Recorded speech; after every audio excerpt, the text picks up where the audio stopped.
And welcome back, footy fans, to another episode of Donnie's Disposals. I am your host, Coach Donnie Hess here, back with another off-season supporter series. Yes, ladies and gentlemen, we have hit that time of the year. There is no footy. We got to keep footy alive. We got to keep talking footy. And this year, I decided let's talk to some fantastic female footy fans. And joining me today, a familiar face on the podcast, but I had to get her on. As soon as I got this idea in my head, this was one of the top people I had to talk about this particular club this year. So people that have seen the podcast, they know exactly who this young lady supports. For those that have not, you'll find out here just the tiniest bit. We have Jade back again. Jade, great to see you again. How are things going? And welcome back to the pod. Thanks for having me, Donnie. Yes, I'm good, thank you. No real complaints from me. So, looking forward to a bit of a break over Christmas, which will be nice. And it's always good to catch up with you as well. Well, always fun when we can joke about you're going into summer. I'm starting the doldrums that is the winter time. So it's always That's fun. it. The fun about being in two completely different hemispheres. So That's it. That's it. Alrighty. So before we get into the footy, as per usual, I always start off my podcast. I want to know a little bit about you personally outside. So a little bit about yourself outside of the game of football. Yeah, so a little bit about me. Uh, I work in the finance industry and I've been doing that for 10 years now. Um, I enjoy all kinds of sports, not just footy. I have been getting to the basketball this season, which has been really great. The 36ers are performing quite well, which is nice, top of the table at the moment. So Mhm. that's been fun to go to. Obviously, love my cricket as well, Big Bash and all the test and ashes. And I'm going on Thursday this week, which will be nice. And yeah, just like hang out with friends, listening to music, all that kind of fun stuff that most people enjoy. Fantastic, fantastic. I love it. Cannot wait for the third test. Can the Aussies sweep the Palms? I'm fascinated to see how Oh, this goes because we're already starting to hear it talk about the English camp is losing its mind. The Australian camps are all up and about, especially with sounds hopefully sounding like Pat Cummins should be back for this particular test. So, but yeah, I've yeah. done it again. I've started talking test cricket and cricket on No, a that's on all a footy right. pond. Gotta stop. I'll Gotta never stop. complain. Reel it in, coach. All right, let's go to it. We get to the footy, so I must ask this, Jade. What is your favorite thing about the sport of football? Oh, I think my favorite thing is just the community it brings, really. A lot of my friendships have come from going to the footy, watching the footy, even just engaging with people online about the footy. So I love the community that it brings. I love how it brings people together. And I feel like the sport is pretty unique to our country and fun to watch as well. So no complaints from me there. Yeah, no, 100% agree with you on that one. All right, I'm always interested on this because everybody's is a little bit different. I want you to go back into the annals of time here. Earliest footy memory. This is a bit of a hard one because I only really got back into the footy in 2016. So I was kind of a bit of a late bloomer on that aspect. I did used to do Auskick, which I'm not sure if you've heard of that, but that's Mhm. like our footy, yeah, clinics in like primary school. So I did do that. I think when I was in year maybe 4 and 5 or something like that. And one of my memories from that is that they would have a dedicated night for all the Oz kickers to be able to go meet the players of the footy clubs. Mhm. So there was one night that we went and they'd call it the Oz Kick Pie Night, and it would be at the Crows Shed. And they'd have all the players there and they'd be at tables and you would just like walk around and go take like your Guernseys and try and get signatures and stuff like that. So that's probably one of my earliest memories. I managed to go to a few games at Amy Stadium, but not too many. But yeah, definitely the Auskick Pie Nights were a highlight for me. Fantastic. Absolutely love it. So, as I said earlier, those that have watched the podcast, they know the answer to this question, but I will ask it for those that are listening to the pod and maybe checking it in for the first time. What is your club and why do you support them? My club is obviously the Crows, the Adelaide Crows. So yes, I happily call myself a Nuffy. I'm fine with taking that title. So yeah, and I don't even know. There's no real backstory as to why I support the Crows. Like obviously being from South Australia to club state. Um, my grandpa goes for the Crows, and he used to go to the games at Amy, and he was the one that I would go with sometimes back in the earlier years. But yeah, other than that, I just when I started watching again in 2016, I just picked him and I was like, yeah, I'm sticking with them. Mhm. Nothing, absolutely nothing wrong with that. Again, it's the passion is always fantastic. And again, it's one of those I never assume because I know people that have lived in Brisbane that support another club, that live in Perth and they Yeah. support a Victorian team, or crazy me that lives in a completely different country and supports the team. So it's always fascinating. So I never assume that just because you're in South Australia, like it's one of those when I always ask that question, I ask it without presuming because it's always Yeah, yeah. interesting. No, Um, I, absolutely. to kind of go off of that, as you said, your grandfather did. Let's go with the next generation. Your mother, your father.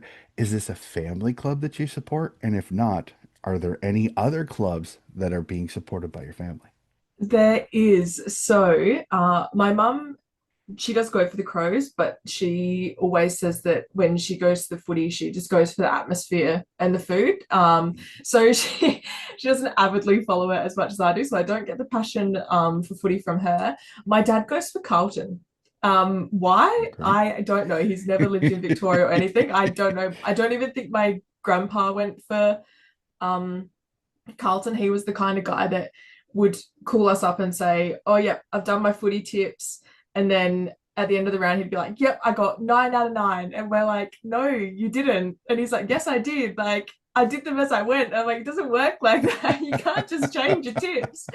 But yeah, I don't know where the Carlton um, support came from my dad, but he has always supported them. So it is nice when they come to Adelaide to be able to go to the Crows and Carlton games together. So we'll be going to Gather Round together next year. Obviously, the first year of Gather Round was very lovely when we managed to get one up on them then. So hopefully it'll be a repeat of that next year.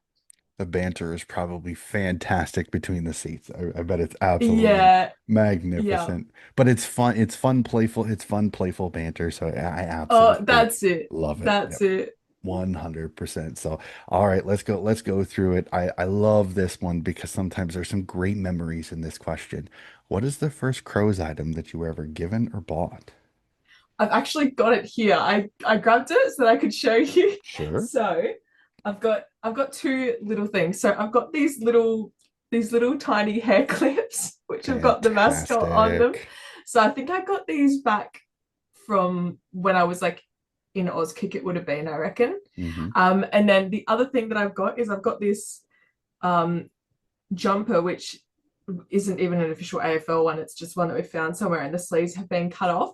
But this Hmm. is from my Auskick pie night. The signatures on it. So this would Awesome. be very old. I'm pretty sure that's Andrew McLeod there, I reckon. Yeah, that's what it looks like. Um, but yeah, there's a couple of good ones on here. I think there's like Brett Riley, maybe. Yeah, a whole heap of different ones. Mark Rashudo, even, I think. Yeah, I was gonna say Um, Rashudo's got to so be on there. yeah, and the lines for Rashudo and McLeod were always like so long. Like the popular players were just ridiculously long. Oh yeah, But yeah, so I've still got this from that is back in the awesome. day. Absolutely, absolutely love. Again, it's almost the memories just as much that you have more than the item itself. It's the memories It is. of it. I It know is. I've had ones where like they've had a scarf that their grandfather handed them down. It was the first given, and like their grandfather handed it down, and that scarf has Yeah. been in the family for 35 or 40 years. So those are Yeah. the great stories because it's the rich history Absolutely. of footy that I absolutely love. So which kind of helps me transition to the next one is that as I said, as an American who loves this sport, as somebody that has fallen in love with the passion of this sport, I love fandom. I think fandom is one of the most interesting things in the world because it's you can't put one particular point on it. You can't Mhm. just call it this. You can't just call it that because everybody fans differently. Nobody fans exactly the same as somebody else. Some people are passionate. They live, they breathe, they die literally with their club. Some people they can watch it, but then they can kind of detach themselves from it. So I love asking this question. Describe your fandom of the Adelaide Crows for me. Yeah, that is a great question. I think that I would say we are very passionate. I think we are quite strong-willed, considering I feel like we've been through a few rough years, and I think the bulk of supporters have stuck around and Mhm. stuck by the club. Obviously, had our um, moments of heartache and turmoil and all those kinds of things over the last, say, decade or so. But yeah, I think the core supporter group has really stuck by them. We have a very older based demographic within our group as well. In 2024, we had the oldest membership base age wise. So, yeah, it's definitely, I can see the younger age groups kind of coming in and enjoying the footy a bit more. I think obviously performing well changes that. Everyone wants to get a piece of it, whereas when it's all down in the dumps, it's those, you know, loyal and passionate supporters that are the ones that are going to be there no matter what. But yeah, I think over the next few years, we'll hopefully have a lot more excitement within our fan base and hopefully some success. Hmm. No, that's the most interesting one there because I'm going to pull you up just the tiniest bit. As I was talking about you, I want you to describe your fandom of the Adelaide Crows for me. Oh, how I like the Yeah, crows. yep. Oh, Whether okay. you're a Nuffy, whether you're a Nuffy, I mean, Oh, do you yeah, go I'm a to bed? I nuffy. mean, do you sleep in your Adelaide Crow socks every night? Do you pray to a shooto every time you have a um, chance for a goal? Like I like for me, it's the individual. It's yeah, one yeah, like I yeah. said, it's because I know people that I've talked to that it has been part of their family for 30, 40 years. I mean, the parents basically tell the kids, you're going to be this supporter or you're out of the house. Yeah. It's that. So I love finding out your personal, like, is it a live and die thing? Is it a situation where after the weekend, if you hit to Monday, you can click it off a little bit? Yeah. Oh, look, I definitely live and breathe the crows. But I think that I can shut off about a day after a game. So, like, if something goes quite terribly wrong, so say, for example, September, Hmm. obviously those nights, the night of the games weren't great, but then about 24 hours after, I can kind of shut it off. But yeah, I definitely live and breathe the crows, and I think that a lot of people that know me, that would be one of the if I said what's one fact about me or something, that would be the the top the top pick. So yeah, No, 100%. And I follow you online and I know that there are some very passionate rants sometimes about this yeah, Adelaide Crows team, whether there it's has to whether be. and I appreciate it. Again, it's one of the things that I've loved about most of the people that I have set up is that for many of them, I know them. I've talked with them, I've interacted with them, and the passion that they have is absolutely scintillate. Like I said, my just recently put out the Essendon supporter, and I mean, she goes to every open training that she possibly can. She's Yeah, literally when she can travel on the road, and whether it's the men's or the women, she does it. I love the passion, and it's absolutely magnificent. So, as I said, this particular off season, I am focused on the female fan experience and and females in footy because as many of you guys know, it's one of my favorite things is the AFLW and female interaction in this sport. I think is necessary. It's the growth spot personally. So I'm going to ask you this as a female fan and somebody that goes to games constantly at the Adelaide Oval. Do you feel you're treated differently as a female fan, both online and at the ground a little bit? yeah. Look, online definitely, I can see that, and I have experienced that myself. I personally have never really had any problems at any games, but I'm someone who, when I'm at the game, I say my piece, but I kind of keep to myself. Like I keep it Mhm. more tame. I get excited, obviously, but I don't get too um like worked up and trying to get into other people or anything like that. I kind of leave that part out of the games when I'm there in person. I don't do it too much online either, but I definitely keep it quite toned down in that respect when I go to games. But yeah, look, I think there definitely is, and I think that the more, you know, outspoken you are and the more you're willing to share your thoughts on the game, and that if there are people that don't agree, whether it be males or females, they're going to have something to say. And I think we're getting a little bit better Mhm. in regard to that. But I think that unfortunately, it's just going to be one of those things where there's always going to be someone who has something negative to say. And it's how we react and just, you know, Yep. push forward and not give it the attention or time. Yep. 100%. It's as I call it for many and way too many times, it's the knuckle draggers online that believe that everything that they say is correct, everything that you say is wrong, and they're just going to, so you're never going to convince them. So I don't even That's give them it. oxygen. It's not really Yep. even worth it. So, and some of them, I mean, I've read some of the reactions to some of the, and it's not even worth even thinking, putting an iota of thought into such No. an ignorant thought process. So Yeah. I'm 100% with you. So, and then to go off that is that I would love for you, do you have some advice for a female fan that wants to come that maybe is a little bit leery about it because they've heard drunken males sometimes say stupid, let's just Yeah. be honest. So, Yeah. could you give us a little bit of advice on what you do to enjoy the atmosphere at the footy life? Yeah. I think that the main thing I do is that I'm just open to meeting new people, open to, you know, the new experience of going. I know that some people choose not to go to games because they don't want to deal with that stuff, which is completely fair enough. Hmm. Um, but yeah, I think being able to build connections and then being able to, you know, go to games with them or meet up with them at games and stuff like that, it just makes going to those things a little bit easier and you feel a bit more connected, if that's a concern for you. So yeah, I think, you know, you've just got to, you get from it what you want from it and it is what you make it. So if you want to, you know, go crazy at the games, then so be it. If you're happy to just be that low-key reserved watcher as well, then that's absolutely fine. So there's no right or wrong way to do it.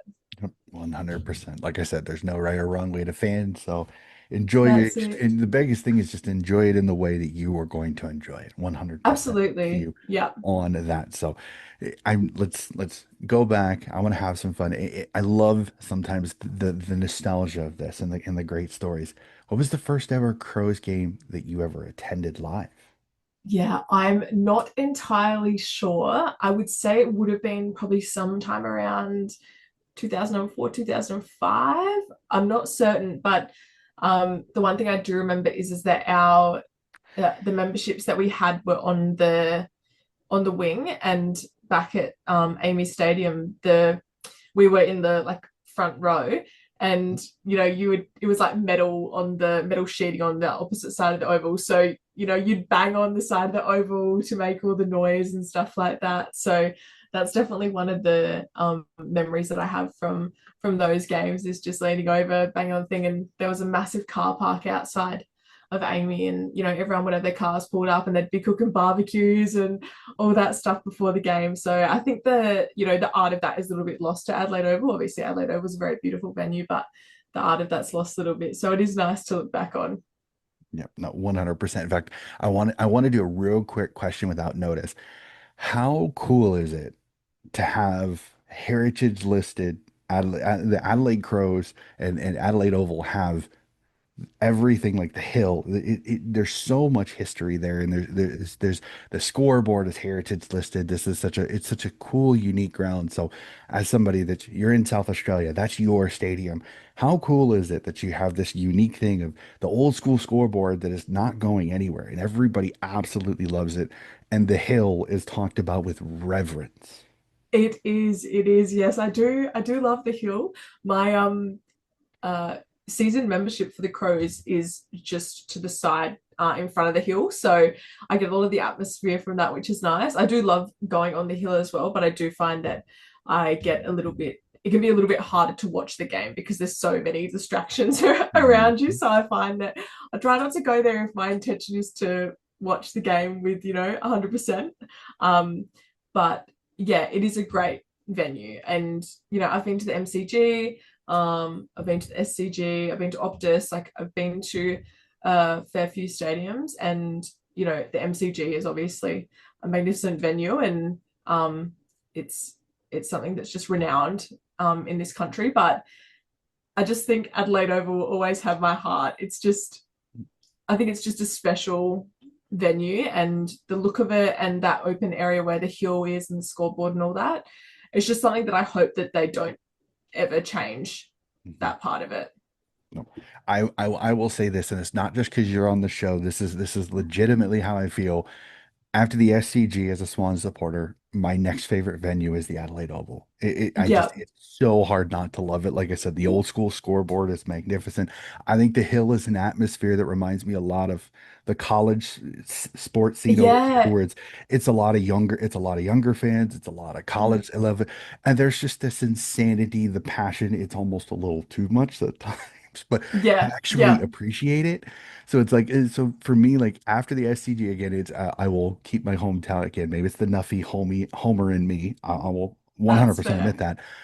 The Adelaide Oval is my next favorite. It's just Mhm. such a cool atmosphere. It's one of those, again, I've been told by so many of my South Australian friends, like, Donnie, you got to come. It's like, I know I got to visit Norwood, but I have to visit Adelaide Oval. There's just too much. There's just too much history and too much Yeah. reverence there. So I will definitely, when I get down there, I'm definitely going to try to get to South Australia and try to see what is a magnificent Adelaide Oval. So I love this next question. This is always my favorite because the thought process is always fun. There's history with the Adelaide Crows. Is there as much history as some of the teams in Victoria? No, but there's still a rich history of some magnificent players that have donned the tricolors at Adelaide. So I need you to answer for me. Do you have a favorite player of the past? And do you have a favorite player currently on I the Adelaide's do. list? I do. So my I've had a few favorites over time. Um, and my first favorite was Graham John Cock. So I absolutely loved him. One, I think it was a little bit to do with, just the hype around his name and all that. And we obviously his nickname is Stiffy. So that's Mhm. always a funny one. But I actually I ran into him at Gather Round in 2024. And it was so awesome. I'd never met him before. And he was so lovely. And he offered to like buy us a drink, and I was like, "Oh my god, like Stiffy, I love you." And he's just like, "Oh, I love you too." And we got a photo and stuff. So that was so That's just awesome. awesome. Just getting that now when he was so like special to me back then. So, um, yeah, he would have been my number one, like my first favorite player, I suppose. Um, but I've also had a couple of other favorites like Rory Sloane, Mitch McGovern. Mhm. Um, and I was a big Jimmy Rowe fan when he was at the Crows as Mhm. well. But my favorites now, I've got two. Ben Keys and Riley Thilthorpe are still at the top of my list now. So Couple of good ones, especially Hulk with Riley Philthorpe. I swear he yes, turned into Hulk over one off season. I literally I yeah, remember seeing the pictures of the day he was drafted, and if you show his draft day picture and you show it now, you're like, what the hell happened? yeah. Is that the same guy? Yeah, is it literally, did they find some guy in the mountain? Did they thaw out some Neanderthal that just randomly knows how to play footy and just replaced him? Yeah, It's that's insane. it. And normally when someone has an injury, you're worried like, will they come back the same or whatever? And Mhm. he just came back better. It was like, how did that happen?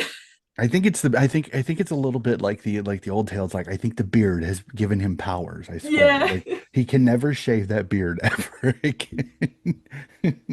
I agree with you. It must be kept on all footy season. Yes, well, for the rest of time, I don't know. Mm, It's just absolutely insane. But it was like ever since he's had that giant beard, he's become a whole different animal. So yeah. 100% with you on that one. So I love the smile on the on my interviewee's face when I ask this question. Most memorable moment as a Crow supporter. Yeah, so my most memorable moment, I'm still gonna say the 2022 showdown with Jordan Dawson kicking the goal after the Hmm. siren. I that was um you know, obviously a great showdown to be at, and it didn't look like we were on the path to win. And I actually went with one of my very good friends who is a Port supporter, so she came along with me, and that was a little bit of fun rivalry there. But yeah, that where he kicked that goal was pretty much in line with where we were sitting, and I just remember afterwards just being so excited, and even for the next few days after, it was just like, oh my goodness, I can't believe that happened. It was just yeah, such a great game, and it was in a time where we weren't doing so well, and we were just kind of starting to come on the up. And I think with Dawson being the one that was able to kick the goal after the siren as well was very special. So yes, that would be my most memorable. A very fun moment. Still one that I laugh because every time I see the highlight is hearing the announcers there, it's coming back. Like it's just That's it. the absolute insanity. Yeah, that's like Chiefs call that was is almost better than the finishing call just because the fact that he screams it as it's happening just Yeah. makes me Well, laugh. and being there, I couldn't tell, like the angle that I was on, I couldn't tell if it had gone through or not. I thought, we had missed, and then everyone just went crazy. And I've got a video Mhm. because I was videoing at the moment, and all it is as soon as I realize it goes through, it's just completely blurry, like Yep. waving around, Yep. and just me I remember seeing that screaming, video. Yep. screaming, screaming. Yeah, I remember seeing that video when you put it out. I was actually started cracking up because it's like you Oh, can tell the exact moment that it registers that it went through for the yeah, game winner because all of us it's like insanity. It was yeah. absolutely nuts. Yeah, I know. I That's still one of my favorite. I will say it and continue to say it. I still think the showdown is the best rivalry in the AFL. You will never get me to argue right now because Carlton Collingwood can be blowouts. Mm, Richmond Essendon can be blowouts. The Sydney Derbies, the Q clashes, the Western Derbies. It always seems like whenever the showdown happens, no matter where you are in the ladder, it's always a mm, competitive, tight, physical game. There's always a little bit of argy-bargy between the two teams. Like literally, it is I enjoy it. I will say it. I will continue to say it. I think it should be the Friday. Whenever that game is set up, it should be the Friday night footy game. No other games. Give it clear air mm. because it's just too good a rivalry to not. And I will Yeah, continue to trumpet that. I say it to my Port supporters, my Adelaide supporters all the time. It is still one of my favorite ones to watch because there is so much disdain between the two, but there's yeah, it's healthy to certain points. I think some of the back and forth sometimes gets a little excessive. Like I know that the yeah, teeth argument yeah, that Rochelle had caused a little bit of a rift there, and I again understand the frustration there. And I think yeah. again both passionate supporters against South Australia. They love their football. You love your footy, so you love your Mm, team with a passion, almost a little insane yeah. sometimes, but again, I appreciate it. I love the passion so much. So we've talked about it a little bit. Let's get to it. Thoughts on this last season? Because as a Crow supporter, this has got to be a weird year for you because minor premiers, then the finals happened, and I'm not trying to kick you. You know me. I'm never that. I've never done that. It was a weird year. Like I've heard some people say it's a disappointing year because of how the finals, but I could make Mm, an argument. You finished top of the ladder. You finished yeah. minor premiers after finishing 15th the year before. Yeah, look, I definitely think there's an argument to both sides of that. In my opinion, I think we exceeded expectations from what Hmm. most of us were expecting from the start of the season. Um, I guess the obvious point that brings it down is the performance when it came to the final series. Um, do I think that it would have been that bad if there wasn't the ongoing issues that had been occurring within the club? You know, probably not. Obviously, the Isaac Rankin stuff definitely, I think. even though it was one player, and I don't think it was necessarily just the loss of him not playing, but when something like that happens, um, it does bring down the whole playing group, even though they may say, no, no, no, it's all good. It's going to affect regardless, whether that Mhm. be from the media impact or, just the personal connection impact, the event impact. So, yeah, I think that that would have had some bearing on it, but it's not, it can't be an excuse. And I think that Mhm. regardless, we just didn't didn't show up when it mattered. Definitely so many highlights throughout the season, and I look back on the season and I'm still really proud of how the team performed um, throughout those 24 rounds. But yeah, it is disappointing that it didn't carry through Mhm. um, to September. Well, I will say this, there's still some youth in this team. There's still some inexperience when it comes to finals. Mm-hmm. So I honestly I think in some situations this may not be a bad thing. And some Yeah, people are like, well, what are you talking about, coach? We were first minor premiers in like 20 years to ever do this. Honestly, now there's a burn. There's a burn in their souls because they yeah, have to live with this they were the first team in 20 years to be minor premiers and to go out in straight sets. This is gonna burn inside them, and I think it's only gonna make them stronger for next year. Sometimes getting to the finals and losing sometimes isn't a bad thing because it really pushes the group, mm-hmm. and we know Isaac Rankin missed it.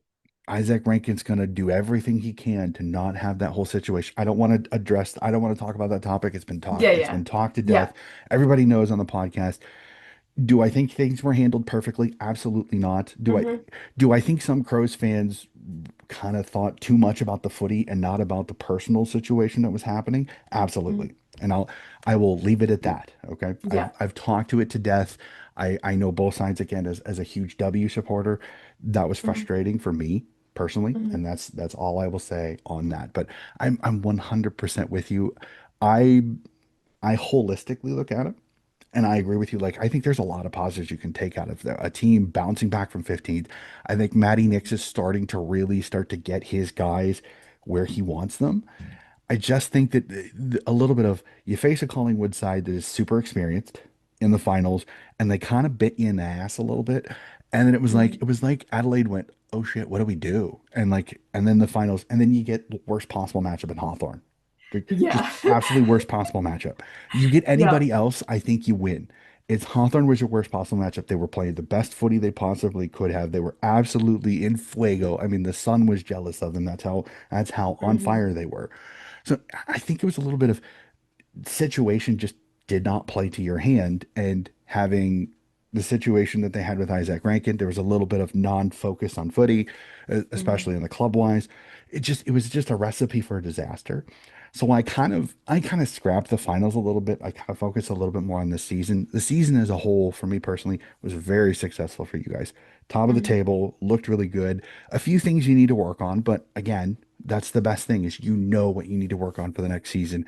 And then that little bit of fire has been lit under this group. I'm so keen to see how the Crows are this year because I think they could be very, very good. They could be at that cherry ripe moment where they could be contending for a flag. I cannot wait because Isaac Rankin will do everything in his power to fix what happened from last year. Cannot wait Mm-hmm. on that one. So I know you as a nephew, you keep track of the off-season moves. Your thoughts on what the Crows did both in the draft and the trade period? Yeah, it was a bit of an interesting one. I think that uh, a lot of Crows fans were expecting us to um, be really, really in it and, making these offers and trying to make these trades. And, Hmm. I think that we did. And I think we made those offers where, it seemed appropriate. Am I surprised that, some of the rumored ones didn't go through, like Hmm. Petrarca, etc.? No, not really. And I think that, you know, some of us get a bit caught up with the fact that just because someone wants a trade from a club doesn't mean that they're a good fit for us. Like, I Hmm. think that people see a, great player and they go, oh my God, we need them, we need them, we need them. And it's not always the best fit for our club. They may be a great player, Hmm. but it's just not really going to work. And what do you have to give up to get them? Like with us, for Petrarca giving up 3 first round picks just to me didn't really make sense given Hmm. the expected wage and the contract length that he wanted. It would have been nice to have him, but is it worth giving all that up for when we've already got a midfield that is quite one dimensional? Like we need Hmm. that speed in there, and is he the right player to do that the way his career is now? No, I don't think so. Um, so yeah, I think that I'm glad that we were putting ourselves out there in that trade period and trying to do what we could. Obviously, it was great to get Cal Archie in the end, and for pretty much nothing, which is nice. Obviously, the contract length is there and the salary is there for him, but I do think that he is a very underrated player. So it's nice to be able to have him in the side and in the draft to get a player that had slid down quite far because of an injury. The Crows did similar with Jake Lever, and he turned out to be a great player for the Crows who moved on. But yeah, I always think that the Crows seem to be quite good at finding those little gems a bit further down the draft order. So fingers crossed. Yep. And the other thing too, I gotta say this is kidding Finbar Maley. The name, the Yes, look was a cool yes, one. I think he's honestly that the assistance to kind of be the replacement after Tex retires, which yeah, I think is not a bad thing. I mean, you've already got Riley Philthorpe and Fogarty mm, already there, so you've already got two. Finbar brings yeah, you a little bit of depth there. Chi brings you that small forward, plus maybe that gives more of an ability to shift Isaac Rankin into the midfield, maybe even Josh Rochelle, which then I yeah, think helps out absolutely. your issue that you had is that you could win the footy, but there wasn't a ton of speed in the midfield. That was, I think, it was the biggest thing is Jordan Dawson shifting in. I think he's your ball winner. He's your Bontempelli. He's going to win it. He's going to get through. He's going to make Mm, the kick. He's one of the best kicks in the entire competition. So the reason I still am angry he got away from Sydney, but I understood yeah. because his girlfriend was South Australian. She wanted to go home. Completely understand it. No issue Mm, there. Absolutely. I think your defense is one of those I said all year. They're the most underrated, amazing group in the entire competition. The biggest thing is keeping them healthy mm, seemed to be the issue towards the end of the year too, which I don't think helped you in the finals either, because experienced veteran teams kind of exposed the inexperience a little bit of that defense. The forward group is fun. Like I said, I cannot wait to see how Tex goes and what I think could be his last year. Hopefully, we give him a last hurrah on that one. Riley Thilthorpe, I know it's going to burn how badly he played in the finals. So he's going to be one I'm terrified for fullbacks this year because I think he's going to be mm. absolutely on a mission. So no, it's going to be fun. I'm excited for this Crows team. 100% with you. I think the two moves that they did bring some depth to your forward line. Maybe can open up your Isaac Rankins and your Josh Rochelle's to shift a lot more into the midfield, or at least be rotational between the two of them, so then you can still get their forward flair. So it's going to be Absolutely. fun to watch them on your. I put this question down, and every year I really need to change it because I put a word in here that personally I hate, and that's, do you have any expectations for next year? Because personally, I hate saying expectations because that means you expect something to happen. That's it. I guess I'm a pessimist a little bit.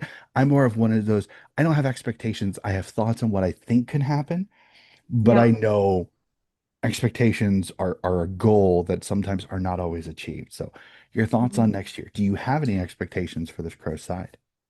Yeah, look, I'm very optimistic generally when it comes to the sporting teams that I go for. So, I get myself a little bit too caught up in that sometimes. I tried to tone it back a little bit this year and it worked out quite well. So, look, I think that like overall, my expectation is that I would like to see us make finals again. I think that it will be a lot closer within that top eight, well, top Mhm. 10 now. But I think that there will be, quite quite a close range, especially in those like the four, like the bottom four within that Mhm. that group there. But I still think that this season we proved that we can hold up against the big teams.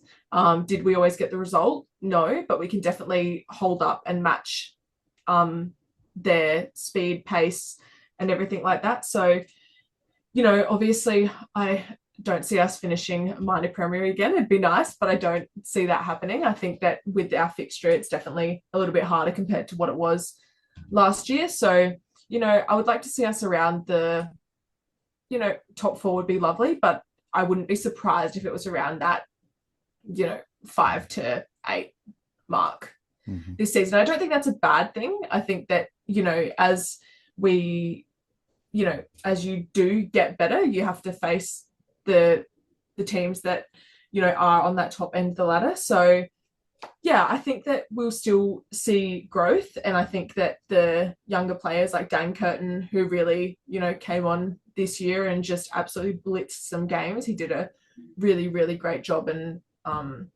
it was just a massive improvement this year. Josh Worrell, like those kind of players, I think that we'll see that sustain throughout the next season, which will hopefully bring some, I guess, more settled positions. I think in the previous years, we've had a lot of players go like in and out and trialing different things. Whereas I think now we're getting those players set in the positions where they're most effective. And hopefully that'll help us out in games and knowing where we can move people to make things work depending on what, our weakness or strength is within that game. So, Yeah, no, I'm 100% with you. I'm fast. Like I said, the Crows are going to be one of those teams I really am going to be laser focused on a lot this year because there's several ways they could go. Is finishing top of the ladder. I mean, unfortunately, the only place to go is down. But yeah. I don't see a free for all. Like I really think Mm-hmm. top four is not a bad shout there. Like legit, think Mm-hmm. it's the issue will be the question will be is that around that top four from this year, Geelong's usually going to be there. The question is Mm, Brisbane, Collingwood. Will Sydney see a bounce back since this last year? The injuries really kind of buried them a little bit. How do the Western Bulldogs bounce off this year? There's about 10 teams that I'm sitting here going should make finals. The other yeah. eight is the fascinating one, and the Gold Coast is the other one. I just don't know where to place them because part of me Mm, thinks that you see the continued step up of Dimma with this young group. They're super talented. But then again, expectations sometimes can weigh on a heavy group. So I'm yeah. this season's going to be fun. I know I'm sitting here. It's December, and I'm already talking about something that's happening in March and June, in March and April and May. So yeah, it's going to be fun. Cannot wait. So I love this question because for footy minds like yourselves, it's fun to hear this. So for one day, I'm going to install you as the list manager for the men's side. All the other 17 clubs are open. You can grab one player from any of the other 17 clubs to bring over to the Crows to give them that boost to make a grand final or maybe even win a flag. Who's that one player you bring in and why? My choice would be Will Ashcroft. I think that he's got what we need in the fact that like midfield ball, he's got the speed, he's got the strength. Like he has pretty much got exactly what the Crows are crying out for in regards to a midfielder. So yeah, I would definitely be going with Will Ashcroft, young player, Mhm. two Norm Smiths. He's in a in a strong footy side and he performs that well. So I think that, if he was in a side where he didn't like, well, where there's not a midfield that is like Brisbane's, I still think he would excel and he would probably actually go, up a little bit more than where he is at the moment. Mhm. Now, I don't normally do this, but I can I answer this question one time for you because I I've for you the one thing I think you're missing and it's going to be weird because everybody's going to be like, seriously, coach? Honestly, I think you need somebody like a Nick Blakey Mm-hmm. or a Nick Dacos. You need that halfback kicker that's really, really good, but has a little bit of pace. Because Yeah. yes, you had your oh my totally forgetting the midfielder that shifted back to halfback this year, Roy Roy Laird. Laird. Yeah. I love Lairdy to death, but he has no pace. Like let's just Yeah. be honest, he has Yeah. no pace. He's a good kick, great Yeah. winning the ball, but not a lot of pace. I think having a Nick Dacos or a Nick Blakey off your halfback line would Mm-hmm. so open up your group because you've got some great leaders in the forward line, especially with Tex and Fogarty and Thilthorpe, that if you put Nick Blakey and you have him shift through the corridor, have the lizard running through the corridor, and having Mm. them to kick to on leads, man, that'd be difficult to stop. So I don't Yeah. normally do that, but like in the back of my mind, I'm like, I absolutely love, I love your pick. I think your pick is fantastic.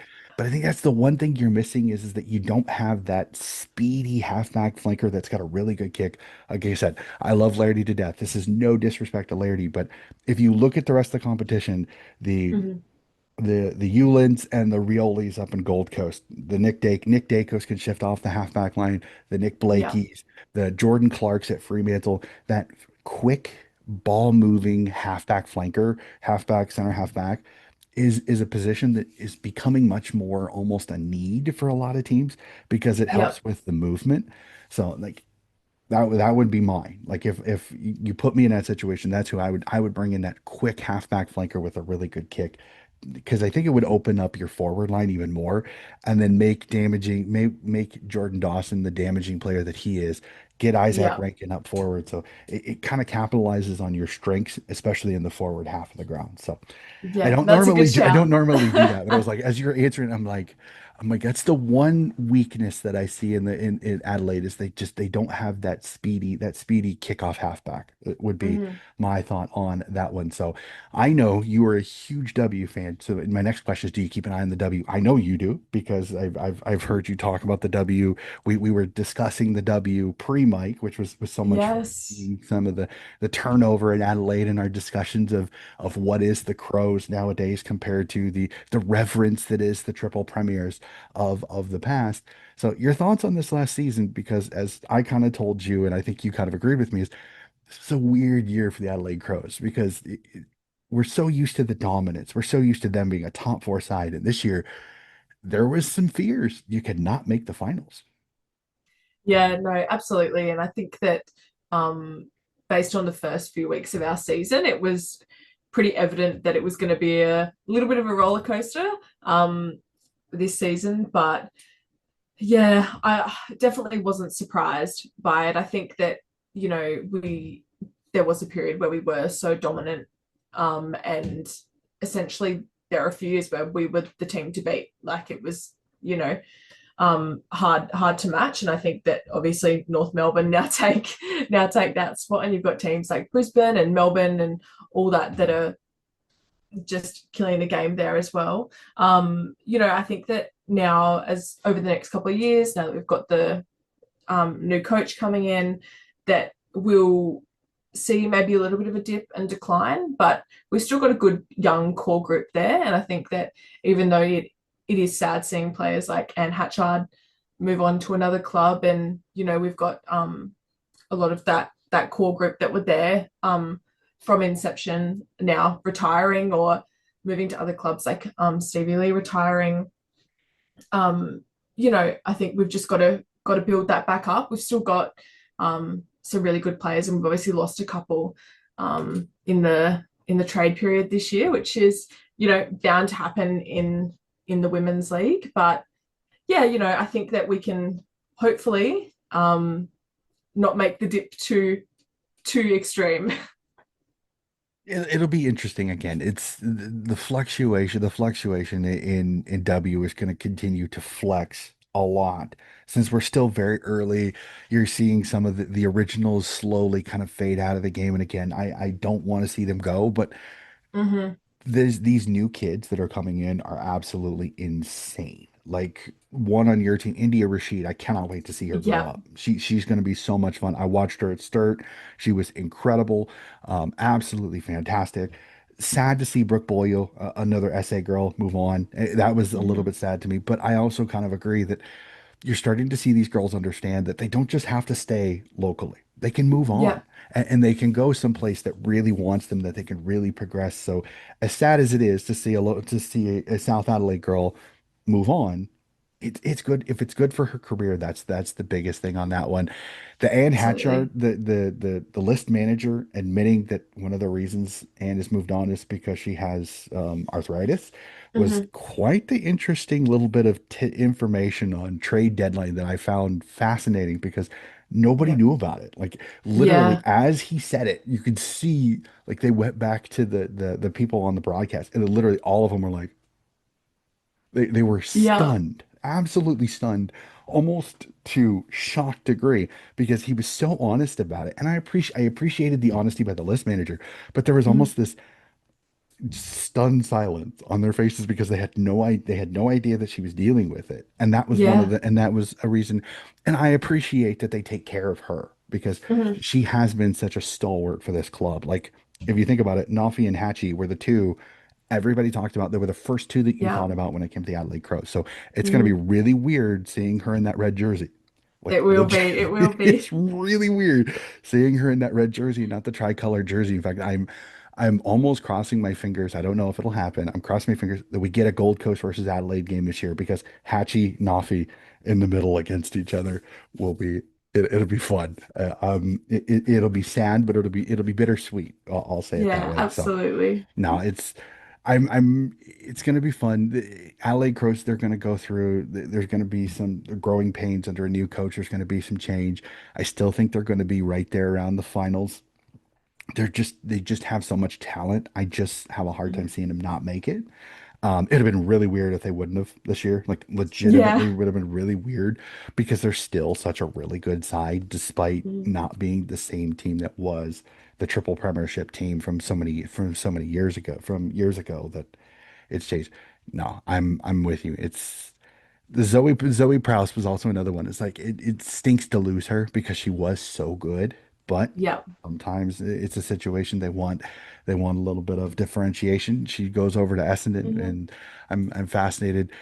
Grace Egan, as we were talking about offline, I think she's a good pickup. I think she kind of replaces Hatchie in a way, and then Mhm. again, the draft class this year really good. So Yeah. I think some of the ones that you brought in, I think you're going to be just fine on that one. So I put this in, and again, is it um the list has changed so many times since inception. Do you have a favorite AFLW player that you like to I support? do. My favorite is Chelsea Randall, and it always has been. I've met her a couple of times, and she's just always she's so lovely and so down to earth. And I think that she, really is one of those players that's just heart and soul. Like she puts Mhm. absolutely everything into the team.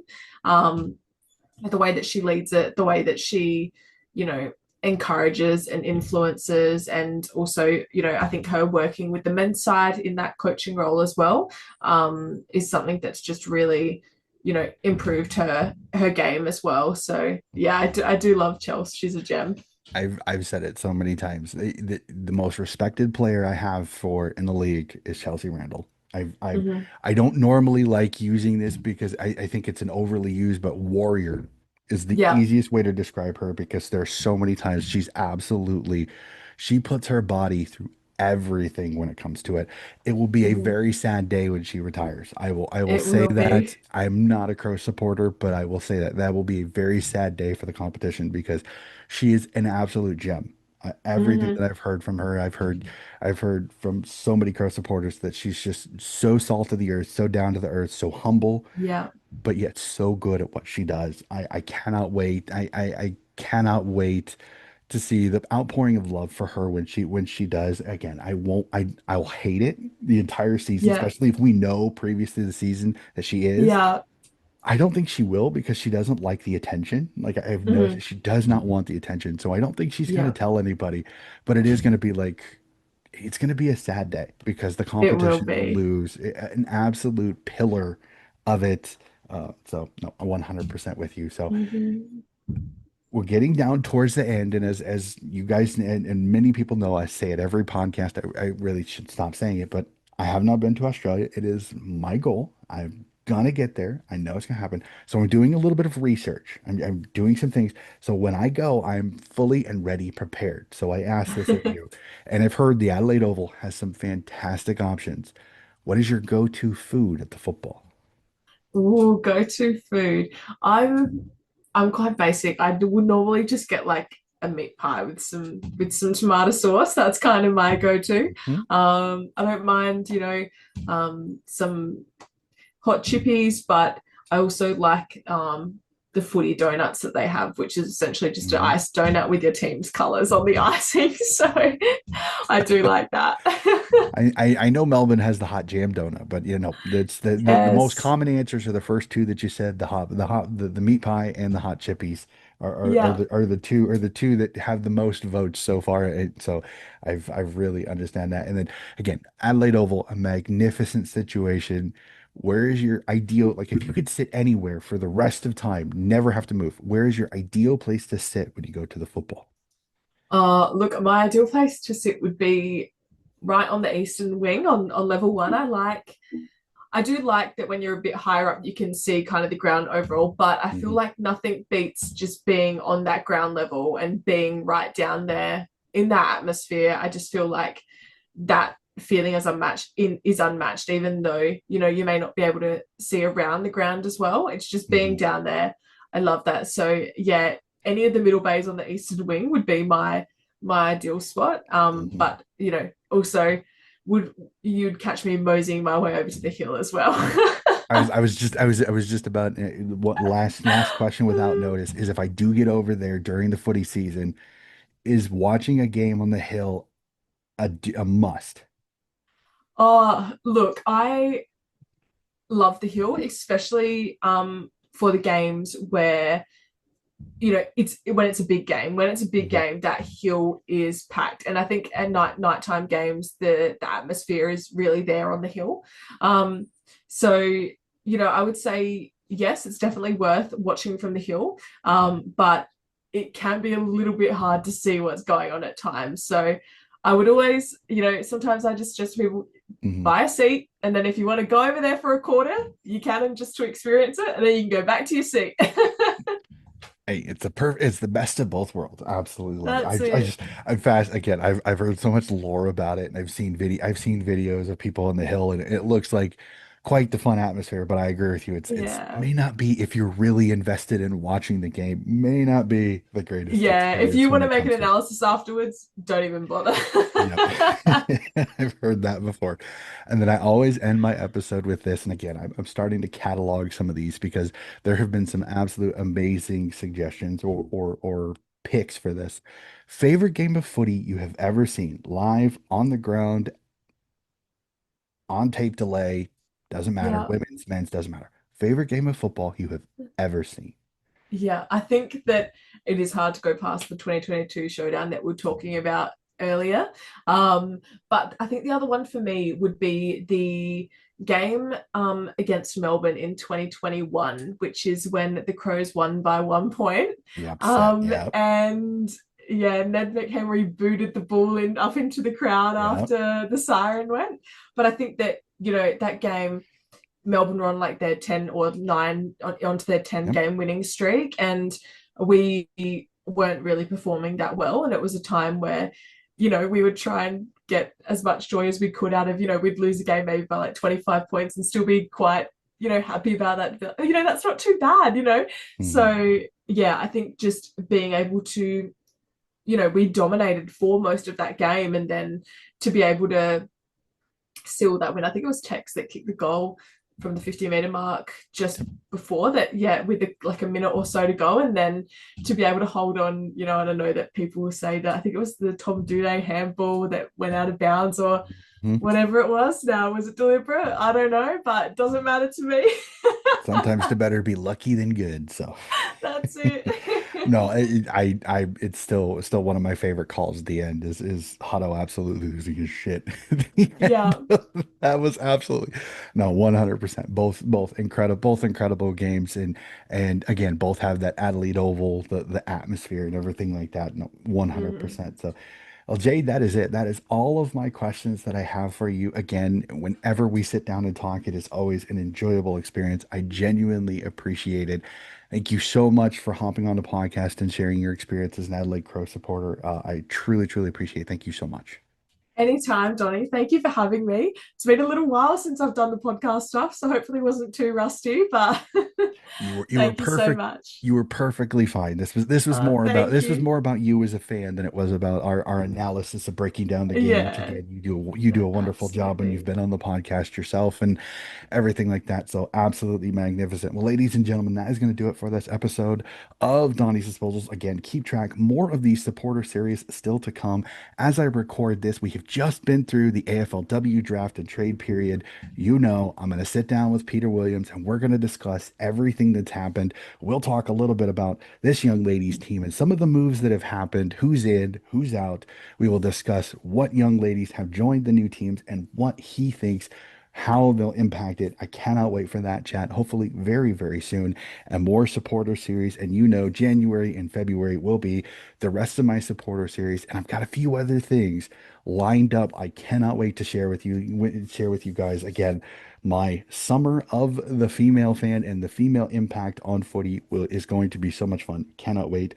That'll do it for this episode of Donnie's Disposals, and we'll be back with more footy coverage very, very soon.